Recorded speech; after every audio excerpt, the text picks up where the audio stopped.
Holidays-nale, adu namma GT Holidays da. GT Holidays, South India's #1 travel brand. You know you are special when you're with GT Holidays.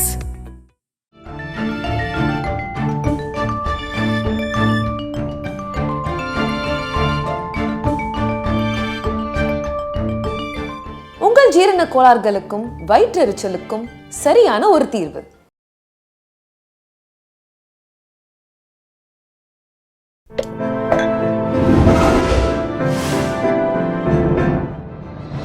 Sai with Chitra. AR ரஹ்மானை சந்தித்து நீங்கள் வாய்ப்பு கேட்டபோது முதல்ல என்ன சொன்னார்? Email பண்ணேன். Sir நான் இந்த மாதிரி இது 10 வருஷமாக ட்ரை பண்ணுறேன், எனக்கு உங்களுக்கு பாடணும் ஆசை, எனக்கு இதெல்லாம் நான் பாடியிருக்கேன். அப்போ நீங்கள் அமெரிக்காவில் சந்தித்த ரெஃபரன்ஸ் எல்லாம் இல்லை? எதுலாம் எல்லாத்தையும் நான் இமெயில் பண்ணிட்டேன். அவன் எல்லாத்தையுமே இமெயில் பண்ணிட்டேன். நான் உங்களுக்கு ஓட்டியிருக்கேன் நான், அப்படி இப்படின்னு எல்லாத்தையும் பண்ணிவிட்டு நான் இப்போ இந்த மாதிரி படத்துலலாம் பாடியிருக்கேன் சார், ஒரு ஆப்பர்ச்சுனிட்டி கொடுங்க. நெக்ஸ்ட் டே இமெயில் ரிப்ளை பண்ணுறாரு சார் அவர், my person will get back to you. எனக்கு கால் வருது அடுத்த நாள் மத்தியானம், சூப்பர் சாங்க்கு வர சொல்கிறாங்க அப்படின்னு. சக்கரை கட்டின்னு ஒரு படம். மேலே இப்படி உட்காந்துட்டு லேப்டாப் வச்சுட்டு இருந்தார். சார் உண்மையாக நீங்கள் தான் ரிப்ளை பண்ணிங்களா இல்லைன்னா ஏன் நான் ரிப்ளை பண்ணக்கூடாதா அப்படின்னாரு.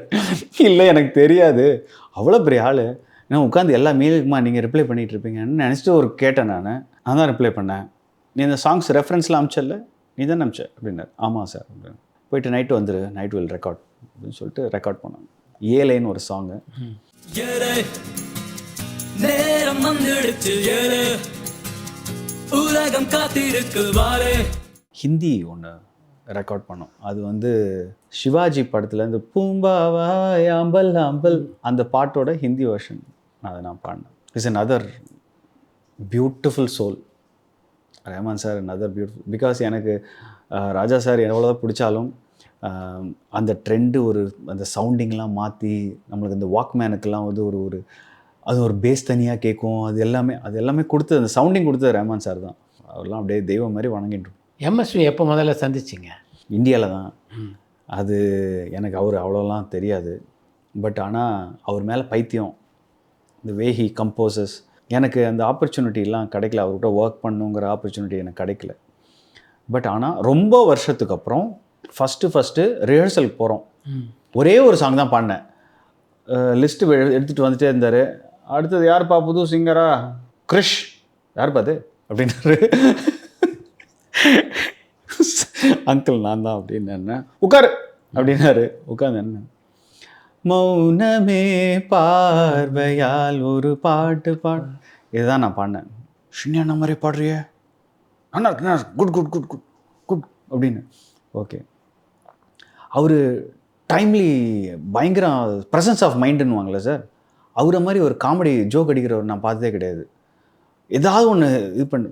அப்போ தான் நான் ஃபஸ்ட் டைம் ரிஹர்சலில் மீட் பண்ணேன். அதுக்கப்புறம் 2 நாளில் கச்சேரி. நம்ம இங்கே மவுண்ட் ரோட்டில் தான் கலைவாணர் அரங்கமா, அங்கே தான் நடந்தது. நடந்த உடனே ஸ்டேஜில் கூப்பிட்டாரு. எனக்கு என்ன ஒரு பயம்னா, first time after long time MS விஸ்வநாதனும் ராமமூர்த்தி அவர்களும் இணைந்து ஒரு மேடைகளுக்கு வராங்க பல வருஷங்களுக்கு அப்புறம். பெரிய வாய்ப்பு. 2 பேரும் இருக்காங்க. எனக்கு தொட நடுங்குது, வாய் வரல. நேச்சுரல் தெய்வங்கள் சார், அப்படி பார்த்துருக்கோம். அதோடு இன்னும் பேய் அறன்னா என் பக்கத்துலேயே பிபி ஸ்ரீனிவாஸ் அங்கிள் உட்காந்துருக்காரு. அவரால் ஏறி பாட முடியாதுனால, பாட முடியாதுங்கிறதுனால என்னை பாட வைக்கிறாங்க. போனேன், என்னென்னமோ பார்த்துட்டோம் வாழ்க்கையில். பாடிடுறா கிறிஷு, குதிச்சிட்றா கைப்புள்ளங்கிற மாதிரி பாடி முடிச்சிட்டேன். அப்புறம் போய் திருப்பி அவர் பக்கத்துலேயே உட்காரணுமே, என்ன சொல்லுவாரோன்னு. ஒரு இடத்துல என்னை கூப்பிட்டு அப்ரிஷியேட் பண்ணார். கிருஷ்ணா அப்படின்னாரு, அங்கிள் அப்படின்னு. அந்த பாட்டில் வரும், அல்லி கொடியே உந்தன் முல்லைதழும் தேனாறு போல பொங்கி வர வேண்டும். அந்த இடத்துல அல்லி கொடியே உன் முல்லைதழும் அப்படின்ட்ட ஸ்டேஜில் வந்த உடனே, டேய் பிரமாதமாக இருந்தது அப்படின்னாரு. பாஸ் மாஸ்டர், நீங்கள் பாஸுங்கிற மாதிரி அப்படி கூப்பிட்டு அப்ரிஷியேட் பண்ணோன்னே லைக் பெரிய விஷயம். என்ன சார், நிறைய பேர் அவங்க சாங்கை கெடுத்தா கோச்சிக்குவாங்க. நம்ம ஏதோ ஒரு அது இள ரத்தம் இல்லை, கரெக்ட். ஏதோ ஒன்று பண்ணணும் பைத்தியக்காரத்தனமாக ஏதோ ஒன்று பண்ணி. பட் ஆனால் பயங்கரமாக அப்ரிஷியேட் பண்ணார் பிபி ஸ்ரீனிவாஸ் அங்கிள். உங்களை பொறுத்த வரைக்கும் நீங்கள் பாடகராக வந்து ஏறக்குறைய எஸ்பி பாலசுப்ரமணியம் ரூட்டில் தான், அவரும் வந்து கேள்வி ஞானத்தில் தான் பாடகரானார். இன்னி வரைக்கும் எனக்கு ஆத்மார்த்தமான எனக்கு ஒரு குரு இல்லைன்னு வருத்தமாக இருந்தே தவிர, பட் எனக்கு குருங்கிறது எனக்கு வாழ்க்கையில் 2 குரு இருக்காங்க. எனக்கு ஒன்று வந்து சாம் சைமன், அவர் நான் என்றைக்குமே மறக்க மாட்டேன். ஏன்னா என்னை கூப்பிட்டு ட்ரில் எடுத்து பெண்ட் எடுத்து என்னை ஒரு ஷேப்பு கொண்டு வந்தது அவர் தான். அடுத்தது தூரத்துலேருந்தே ஒரு ஏக்கலாவியன் மாதிரி ஒரு தூரத்துலேயே இருந்து எனக்கு ஒரு குருவாக இருந்தவர் எனக்கு பாலு அங்கிள் தான். ஏதாவது ஒரு காலகட்டத்தில் நாமளும் இந்த கர்நாடக இசையெல்லாம் கற்றுக்கணும் அப்படின்னு உங்களுக்கு தோணிச்சா? எனக்கு இது ஒரு ரொம்ப தப்பான ஒரு விஷயம் நான் பண்ணிட்டு இருக்கிறது. பட் தியரி வைஸ் நான் நிறைய கற்றுக்கிட்டேன் சார். சண்முகப்பிரியா இருக்குன்னா அந்த சண்முகப்பிரியாவுக்கு என்ன ஸ்வரங்களை நீ எப்படி பண்ணலாம், சரி கரி சனிரி சனி தபம் அப்பதபம், இந்த மாதிரிலாம் நீ எப்படி பண்ணலாம், அதோட ஸ்வரங்கள்லாம் நம்ம ஒன்று ஒன்று. சரி, ஒரு ஒரு ஒரு நளினகாந்தி எப்படி இருக்கும், நளினகாந்தியில் ராஜா சார் எப்படி பண்ணியிருக்காரு, அதே நளினகாந்தியை ரஹ்மான் சார் எப்படி ஹேண்டில் பண்ணார். ஒரு கல்யாணியை ரஹ்மான் சார் எப்படி ஹேண்டில் பண்ணார், அதே ராஜா சார் எப்படி பண்ணியிருக்காரு. ஸோ இந்த மாதிரி இதெல்லாம் கேள்வி ஞானம் கொஞ்சம் கொஞ்சமாக கேட்டு யார்கிட்ட டவுட் இருந்தால் உடனே ஃபோன் அடிப்பேன். நம்ம அனந்தூன்லாம் இருக்கார், அனந்தூன்லாம் இது என்னண்ணா, இது கரெக்டாக, இது என்ன ராகமானா கரெக்டானா, அது படிக்க ஆமாண்டா கரெக்டு தான் சார், அப்போ நம்ம போகிற ரூட்டு கரெக்டு தான். இப்படி தான் நான் கற்றுக்கிட்டு வரேன், தியரி வைஸ் தான் கற்றுக்கிட்டு வரேன். பட் ப்ராக்டிக்கலாக நான் போய் உட்காந்து இன்னும். உங்களுக்கு பிடித்த கர்நாடக இசை கலைஞர்கள் அப்படின்னு யார் யார் சொல்லுங்க? எம்எஸ் சுப்புலக்ஷ்மி எனக்கு ரொம்ப பிடிக்கும். அவங்கள ரொம்ப கேட்டதில்லை, பட் ஆனால் the way she sits and she performs எனக்கு அது ரொம்ப பிடிக்கும். எனக்கு சஞ்சய் அண்ணா ரொம்ப பிடிக்கும். சுதா ரொம்ப அழகாக படுவோம். எனக்கு சௌமியா அவங்கள ரொம்ப பிடிக்கும், அவங்களும் ஃபென்டாஸ்டிக் சிங்கர். பல பின்னணி பாடல்களோடு நீங்கள் பாடலில் பாடியிருப்பீங்க. இதில் உங்களுக்கு பிடிச்ச ஒரு வாய்ஸ் அப்படின்னு யாரை சொல்லலாம்? எனக்கு செட் ஆகிற வயசா ஸ்ருதிஹாசன் தான். நானும் ஸ்ருதி தான் அடியே கொள்ளுதை பாடினோம். அவங்க நதர் புலிக்கு பிறந்தது பூனே ஆகும், கரெக்ட் எக்ஸாம்பிள் அவங்க தான். அவ்வளோ டேலண்ட் சார், அவ்வளோ டேலண்ட். என்னென்னமோ இருக்குது அந்த பொண்ணுக்கு. அந்த பொண்ணு இன்னும் வந்து ப்ராப்பராக மியூசிக் வைஸ் யாரும் கரெக்டாக யூஸ் பண்ணலன்னு நினைக்கிறேன். She has a amazing potential. The way she carries, எல்லாத்துக்குமே ஒரு ரெஃபரன்ஸ் சொல்லுவாங்க, எல்லாத்துக்குமே. எனக்கு அவங்க வாய்ஸ் ரொம்ப பிடிக்கும். எனக்கு அவங்க அப்பாவை சந்தித்து பேசியிருக்கீங்களா? சார் எனக்கு ரொம்ப பிடிக்கும், சாருக்கு என்ன ரொம்ப பிடிக்கும். ஏன்னா இது மன்மத நம்புன்னு ஒரு படம். ஆமாம், அதில் வந்து ஆக்ட் பண்ணியிருந்தாங்க. ஆமாம், அதில் வந்து கமல் சார் ட்ரிஷா நடிச்சிருப்பாங்க, Madhavan Sangeetha. Get to spend time. சரி, ஒரு ட்ரிப்பை அவங்க முடிச்சுட்டு வந்து, ஒரு ட்ரிப்புனா ஒரு 7 நாள் க்ரூஸில் போயிட்டு வருவாங்க. செகண்ட் டைமும் போகிறாங்க, ஏன்னா ஷூட்டிங் முடியல இன்னும். செகண்ட் டைம் போகும்போது நான் ஜாயின் பண்ணேன். கமல் சார் சூப்பர் ஜாலி, அவர் பயங்கர லூட்டி அடிச்சுட்டு பழைய கதையெல்லாம் என்னென்னமோ சொல்லுவார். யார் இப்போ விகே ராமசுவாமிலாம் வந்து அவர் நார்மலாக பேசும்போதே எவ்வளோ டைமிங் அடிப்பார் அப்படிங்கிற இது. நாகேஷ் எப்படி பண்ணுவார், நிறைய கற்றுக்கிட்டேன் சார். நிறைய கதைலாம் சொல்லுவாராம். அவங்ககிட்ட பேசவே முடியாது நீங்கள் நார்மலாகவே. ஏதாவது ஒன்றுன்னா ஏதோ ஒரு டைமிங்கே ஒன்று அடிச்சுட்டு இருப்பாங்க. உங்களுக்கு தெரியாது இல்லையா சார், அவங்க எத்தனை பேர். ஸோ இதெல்லாம் கேட்டு வியந்துட்டு. ஸோ சார் எப்போவுமே அவர் லஞ்ச் சாப்பிடும்போது எங்கள் கிருஷ் எங்கே வர சொல்லு அப்படின்னு வரோம். சரி, நானும் என்னை கூப்பிடுவாங்க, சார் கூப்பிட்றாங்க உங்களை, அவரோட உட்காந்து சாப்பிட்றது. இப்போ நம்ம டெப்யூட்டி சிஎம் தான் அதுக்கு ப்ரொடியூசர். ஆமாம், நான், அவர், அவங்க மனைவி, நாங்கள் வந்து மார்னிங் வந்து ஒரு 7 ஊர் சார், 7 nights. இப்போது வந்து ஜெனோவா அப்படின்னு ஒரு ஊர்லேருந்து ஆரம்பிக்குதுன்னா, அடுத்த நாள் வந்து மார்செல்ஸ் அப்படின்னு ஒரு ஊரில் போய் காலையில் 8 மணிக்கு டாக்கில் போய் நின்றுடும். சாயங்காலம் 5 மணிக்கு தான் எடுப்பான். ஸோ இவங்க ஷூட்டிங் எடுக்கிறதுலாம் எடுத்துகிட்டு இருப்பாங்க. நாங்கள் என்ன பண்ணுவோம், எங்களுக்கு வேலை வெட்டி கிடையாது. நாங்கள் இறங்கி போயிட்டு ஊரெலாம் அப்படியே சுற்றி பார்த்துட்டு 5 மணிக்குள்ளே ஷிப்பு கிளம்புறதுக்குள்ளே நாங்கள் வந்துடணும். ஸோ இப்படி இது it's a beautiful experience sir. ரொம்ப நல்லா இருந்துச்சு. அது முடிச்சுட்டு அதுக்கப்புறம் ஒரு செக்மெண்ட் ரோமில் போய் எடுத்தாங்க. அதை it's a very nice experience. Kamal sir தான் நிறைய சொல்லிட்டே இருப்பார், இவ்வளோ ஐடியாஸ் இருக்குது, இவ்வளோ இது இருக்குது, you should start composing as well. You should start composing. யோசி. நீங்கள் மியூசிக் டைரக்டர் ஆனதுக்கு அவர் ஒரு இன்ஸ்பிரேஷன். அது சில பேர் நம்மளுக்கு தூண்டணும்ல சார். ஏன்னா அந்த மாதிரி பெரிய மகான்கிட்டேருந்து வர வார்த்தைலாம் வந்து நீங்கள் சீரியஸாக எடுத்துக்கணும். இல்லை சும்மாவே சொல்ல மாட்டாங்க அவங்க யாரும். ஸோ இந்த மாதிரி சொல்லும் போது ஐ டுக் இட் சீரியஸ்லி. நீங்கள் பாடின பாட்டை கேட்டு உங்கள் அப்பா அம்மா என்ன சொன்னாங்க? அது என்ன சார், பெருமை தானே அது எப்போவுமே.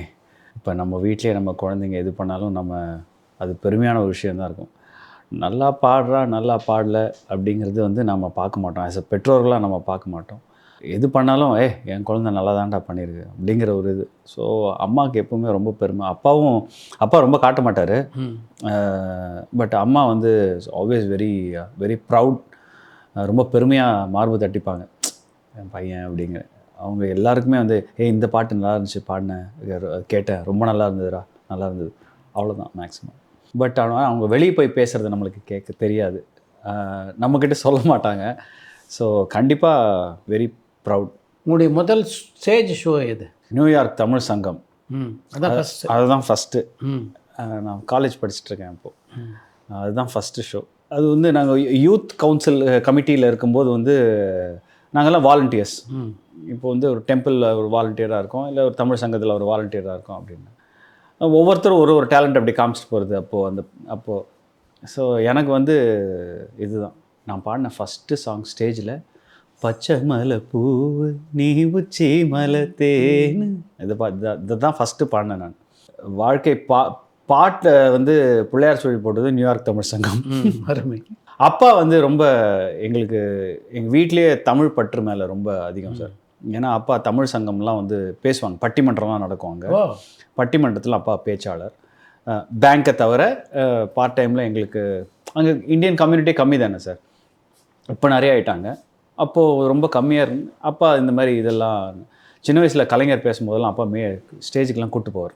அது பேச்சு எப்படி பேசுகிறாரு கேளு தமிழ். ஸோ எனக்கு அந்த வயசுலேருந்து நியூயார்க் போனாலும் சரி போகலனாலும் சரி இந்த தமிழ் மேலே உள்ள ஒரு பற்று. ஏன்னா இந்த மொழி தவிர வேறு எதுவும் தெரியாது நம்மளுக்கு. ஸோ அவர் பேசும்போது நாங்கள் எல்லோரும் ஒரே கம்யூனிட்டியில் அப்படியே நியூயார்க் தமிழ் சங்கத்திலே இருந்து அப்படி வந்து அங்கே தான் முதல்ல என் கெரியர் ஆரம்பிச்சது. நான் கிறிஸ்துவர் சிங்கராக பாப்புலர் ஆனதுக்கப்புறம் ஏறிய முதல் மேடை அது. நேற்று இன்று நாளை என்றும் கடமைப்பட்டிருக்கிற மலேசியா மண். மலேசியா சொந்தங்களுக்கு எப்பவுமே என்னுடைய இது ஃபஸ்ட்டு ஷோ மலேசியா. அப்படியா? ஆமாம். என்ன மலேசியாவில் அவ்வளோ பந்தம் தெரியலையே சார், தெரியல. இது வரைக்கும் ஒரு 250 ஷோஸ் பண்ணியிருப்பேன் மலேசியாவில் மட்டும். அது என்னமோ அவங்க வீட்டு புள்ள மாதிரி தான் என்கிட்ட பேசுறது, அவங்க பழகிறது எல்லாமே. அது என்னன்னு தெரியல எனக்கு, இது வரைக்கும் எனக்கு என்னன்னு புரியல. நான் ஒரு இடத்துல தைரியமாக ஒரு களத்தில் இறங்கலாம் அப்படின்னா அது மலேசியா. முருகர் பண்ணுற வேலையோ என்னமோ தெரியல. முருகர் மேலே பெரிய அட்டாச்மெண்ட் அவங்க இருக்குது சார், இருக்குது. என் குலதெய்வமே இங்கே கந்தசாமி சார், கந்தசாமி திருப்பூரூர். இப்போ கூட நான் ரீசெண்டாக வெற்றி வேளான்னு சொல்லிட்டு ஒரு அறுபடை பாடல் ஆல்பம் பண்ணேன், ஒரு ஆல்பம் பண்ணேன். அது பயங்கர வரவேற்பு, பெரிய. Actually I got a call from Sony சொன்னாங்க எனக்கு இன்னொரு ஆல்பம் நீங்கள் பண்ணி கொடு. அவங்க they're not into devotional. அதில் ஹெட்டுக்கிட்ட நான் சொன்னேன், எனக்காக நீங்கள் இந்த ஆல்பம் பண்ணி ஆகணும் அப்படின்னு. சரி உனக்காக நான் பண்ணுறேன் அப்படின்னு சொல்லிட்டு தான் பண்ணது. பட் இன்றைக்கி அவங்களே கால் பண்ணி எனக்கு இன்னொரு ஆல்பம் பண்ணலாம் அப்படின்னு சொன்னாங்க. ரொம்ப பெருமையாக இருக்குது. அந்த முருகர் ஆல்பம் மிகப்பெரிய ஹிட் ஆனதுக்கு என்ன காரணம் நினைக்கிறீங்க? முருகர் தான் காரணம். முருகர் தான் காரணம், வேறு எது காரணம் இல்லை. சத்தியமாக சொல்கிறேன், அது முருகர் மட்டும்தான் காரணம். பட் எனக்கு எனிவே எனக்கு இந்த ரெகுலர் டிவோஷனல் அந்த பேட்டர்ன் கொஞ்சம் மாற்றிருந்தீங்க இல்லை? ஆமாம். எனக்கு அது இல்லாமல் எனக்கு ரொம்ப அது மெலடியாக இருந்தாலும் சரி, ரொம்ப ஓவர் டன்னாக்காலாம் இல்லாமல் எனக்கு ஒரு ஃபீல் குட், ஒரு ரஹ்மான் சார் பாட்டு கேட்டால் எப்படி இருக்குமோ எனக்கு அந்த மாதிரி வேணும் அப்படின்னு தான் ஒரு ஐடியாவில் வச்சு தான் பண்ணது. புது டோன்ஸ், புது வே ஆஃப் அரேஞ்ச்மெண்ட்ஸ், ரெகுலர் பல்லவி சரணம் அந்த மாதிரி இல்லாமல் டிஃப்ரெண்ட்டாக ட்ரை பண்ண ஆல்பம் தான் சார் அது. பட் இதுக்கு இந்த வெற்றிக்கு முழுக்க காரணம் முருகர் தான். அவர் தான் ஐயா தான். எனக்கு திருச்செந்தூர் ரொம்ப பிடிக்கும் சார். பிரியா மாலின்னு ஒரு பொண்ணு பாட வச்சேன். ஆதி நீயே நாளும் ஆகம் நீயே அதிகாரம் நீயே ஆலய ஆரம் நீயே சேனை நீயே காக்கும் வேலும் நீயே செந்தூரன் நீயே செந்தில் நாதன் நீயே. எனக்கு ரொம்ப பிடிச்ச சாங் இது. திருச்செந்தூர் எனக்கு அது ரொம்ப பிடிக்கும். மோஸ்ட்லி என்னென்னா நிறையா ஃபாஸ்ட் பீட் சாங்காக இருக்கும். முருகருக்குன்னா அது முருகர்னாலே அந்த வைப்பு வேணுங்கிறதுனால பண்ணுவாங்க. பட் எனக்கு அந்த கோவில் அமைஞ்சிருக்கிற இடம் ஒரு கடல் அலை, அது கடல் ஓரத்தில் இருக்கிறது, ஒரு சாந்தம், ஒரு பீஸ்ஃபுல், சாந்தமாக தான் இருப்பார். நீங்கள் இன்றைக்கி போய் பார்த்தாலும் ஸோ அது ஒரு முக்கியமான ஸ்தலம் இல்லை சார் அது. ஏன்னா எல்லா கோயிலையும் நம்ம சாமியை பார்த்துட்டு படி இறங்கி வரோம். அந்த ஒரு கோயிலில் மட்டும்தான் சாமி பார்த்துட்டு படி ஏறி தான் வருவோம். நீங்கள் வாழ்க்கையும் அப்படி தான், வேறு ஒரு லெவல். ஸோ அவருக்கு ஒரு பீஸ்ஃபுல்லாக ஒரு சாங் கொடுக்கணுன்னு தான் அந்த மாதிரி பண்ணது. இசைஞானி இளையராஜாவை எப்போ முதல்ல சந்திச்சிங்க? ராஜா சார் வந்து நான் அவருக்கு அப்போ அமெரிக்க பயணத்தில் அவர் வரல, ஆஹா அவரை பிக்கப் பண்ணக்கூடிய வாய்ப்பு இல்லை. இல்லை, ராஜா சார் ஃபஸ்ட்டு இதில் தான் மீட் பண்ணேன். கிங் ஆஃப் கிங்ஸ் அப்படின்னு சொல்லிட்டு ராஜா சார் பெர்ஃபார்மிங் மலேசியா, அதுவும் மலேசியா தான். ஸோ நானும் அதில் பெர்ஃபார்ம் பண்ணேன். அப்போ தான் ஃபஸ்ட்டு என்னையா அப்படின்னாரு. இல்லை அங்கிள் பாடுறாரு, பாடியா டேக். ரிஹர்சல் போகுது, ஸ்டேஜ்லேயே ரிஹர்சல்லாம் பண்ணிட்டு அதெல்லாம் முடிஞ்சது. அதுக்கு அப்புறம் ஃபோன் கால் வந்துச்சு, சுப்பையா கால் பண்ணார். ஒரு ரெக்கார்டிங் இருக்குது தாரத்தப்பட்ட படத்துக்கு, உங்களை வர சொல்லி ட்ரை பண்ணி பார்க்கணுன்னு. நாங்கள் போய் பார்க்குறேன், எனக்கு முன்னால் 4 பேர் பாடியிருக்காங்க அந்த பாட்டை. எதுக்கு ரிஜெக்ட் பண்ணாருன்னே தெரில. நான் கேட்குறேன் அவன்கிட்ட, டியூன் கற்று முடிச்சதுக்கப்புறம் கேட்டேன், ஏன்னா 4 பேர் பாடியிருக்காங்க, ஏன்னு கைலாஷ் கேர் பாடியிருக்காரு, யார் பெரிய பெரிய சிங்கர்ஸ்லாம் பாடியிருக்காங்க, எதுக்குன்னா ஏதோ ஒரு மூடு செட் ஆகலை, வேணான்னு சொல்கிறாரு அப்படின்னு. நான் கேட்டேன், பாட்டு மூடு எதில் இருக்குதுன்னு கேட்டேன். சந்தைக்கு வந்த கிளி அப்படின்னாரு. கேட்கணுமா, பாலுங்கள் மாதிரி அவுத்து விட்டேன். ஓகேன்ட்டார் சார், ஓகேன்ட்டார். Beautiful story. இவங்க ப்ரெசன்ஸ் ஆஃப் மைண்ட் ஒரு மியூசிஷியன்ஸ்க்கு சார், அவங்க வந்து காமெடி டைமிங் இருக்குல்ல சார், வேறு லெவலு. அதுக்கு முன்னால் தான் வந்து இந்த ரெக்கார்டிங்க்கு முன்னால் சங்கீதா கூட்டிகிட்டு ரெகுலர் செக்கப்புக்காக அப்போலோ போகிறேன். அப்போலோ போனால் கீழே கார்த்திக் ராஜா இருந்தப்பல, என்னப்பா இங்கே இருக்குன்னா, அப்பா டேடி அந்த ஒரு ஹார்ட் இது வந்து உடம்பு சரியில்லாமல் இருந்தாங்க, மேலே தான் இருக்காங்க அப்படின்னு. கச்சேரிக்கு முன்னாடி நான் சொன்னேன், அம்மா போய் பார்க்கலாமான்னு. போய் பார்த்தே ஆகணும்ப்பா, நம்ம வந்துட்டு இவ்வளோ தூரம் பார்க்கலன்னா. உள்ளே போனோடனே அவர் ஹாஸ்பிட்டல் காஸ்டியூமில் தான் இருந்தார். சங்கீதா பண்ண, அங்கிள் என்ன ட்ரெஸ்ஸு இப்படி இருக்கீங்க, இதெல்லாம் இல்லை, நீங்கள் வரணும் திருப்பி, இன்னும் எங்களுக்கு கொடுக்க வேண்டியது நீங்கள் எவ்வளோ இருக்குது, நாங்கள் இன்னும் உங்கள் தலையில் தூக்கி வச்சுட்டு ஆடணும், வாங்க சீக்கிரம் வேலைக்கு வாங்க, இதெல்லாம் நல்லா இல்லை, சீக்கிரம் வாங்க அப்படின்னா. சரிம்மா இது முடிச்சா சார், நான் போய் ரெக்கார்டிங் பாடுறேன்னா. பாட்டி முடிச்சோடனே திருப்பி வந்து கேட்டார், ஒரு இடத்துல கரெக்ஷன் சொன்னார், இது மட்டும் பாடுங்க அப்படின்னு. அந்த இடத்துல பாடிட்டேன். பாடி முடிச்சோன்னே ஓகே இது ஓகேன்னு அவங்க ரெக்கார்டிங் இன்ஜினியர்கிட்ட போய் தான் பேசுகிறாரு. உள்ளே போயிட்டார். உடனே அங்கேருந்து இன்சார்ஜ் வந்து சொல்கிறாரு, உங்களை உள்ளே கூப்பிட்றாரு அப்படின்னா. என்ன இதுக்கு உள்ளே கூப்பிட்றாரு? உள்ளே போனேன்னே அங்கிள் அப்படின்னா, நிறையா பிரபு பிரேம் யுவன் கூடலாம் நான் பார்க்குறேனே அப்படின்னு. ஃப்ரெண்ட்ஸு தான், யுவனுக்கு நான் நிறைய படம் பாடியிருக்கேன் அப்படின்னு. நல்லா இருக்கியா அப்படின்னாரு. நான் டிகிரி வாங்கும்போது கூட இவ்வளோ சந்தோஷப்படல, இவர் நல்லா இருக்குன்னு சொன்னது சார் அப்படி இருந்தது சார். அவ்வளோ ஒரு சந்தோஷம் சார் உள்ள. ஏன் அவ்வளோ நாளாக வந்து பார்க்கல அப்படின்னாரு. நீங்கள் ரொம்ப முசுடு கோவக்காரரு, நீங்கள் வந்து அப்படி திட்டி போடுவீங்க, அவர்கிட்டலாம் பேச முடியாதுன்னு சொல்லிட்டு இவங்க தான் 4 பேர் உள்ள அப்படின்ட்டேன் நான். உண்மையாக தான் உள்ளே நான் இப்படி பதில் சொன்னேன். அவருக்கு இப்படி பார்த்தாரு என்ன. சரி வந்து பாரியா அப்படின்னாரு. பெருமையாக இருந்துச்சு. சரி கிளம்பு அப்படின்னாரு. கிளம்பி டோர் கிட்ட போகிறேன். தம்பி அப்படின்னாரு. அங்கிள் அப்படின்னா, எப்படி இருக்க? சூப்பராக இருக்கீங்க, போய் பொண்டாட்டிக்கிட்ட சொல்லு. என்ன டைமிங் பாருங்க சார், எங்கே நினைப்பு வச்சுட்டு என்ன டைமிங். சரி அங்கிள் அப்படின்ட்டு வந்துட்டு வீட்டில் வந்து சொன்னேன் சங்கீதா கிட்ட, இந்த மாதிரி சொன்னாருமா அப்படின்னு. பாருங்க எப்படி யோசிச்சு சொல்கிறாங்க. தட்ஸ் வை தே ஆர் அங்கே இருக்காங்க. அந்த டைமிங், அந்த சங்கீதாவுக்கு நல்ல பழக்கம் உண்டு அவரோட. சங்கீதா பிதாமகன் பண்ணியிருக்காங்க. அவர் ரொம்ப உரிமையாக பேசுவாப்புல. ஏன்னா சங்கீதா ரொம்ப close to Amar uncle. Sangeetha first break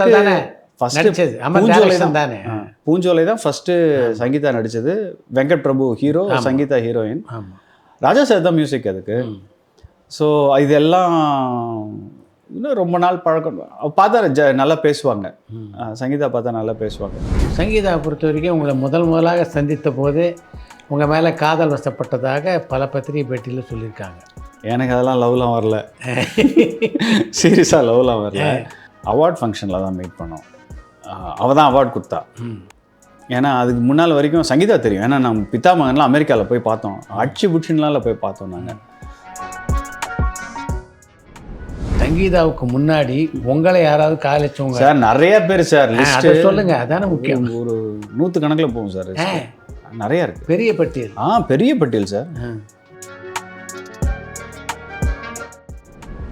எந்த காலகட்டத்தில் நடிக்கணுன்ற ஆசை கிறிஸ்டுக்கு? சார் எனக்கு நடிக்கணும்னு தான் சார் ஆசை. நீங்கள் எல்லாரும் தான் சொல்லுவாங்க, நீ அழகா இருக்கடா போடா அப்படின்றவானுங்க. அழகே இது எப்படி உன்னை எங்கே நான் போய் சேர்க்கறது?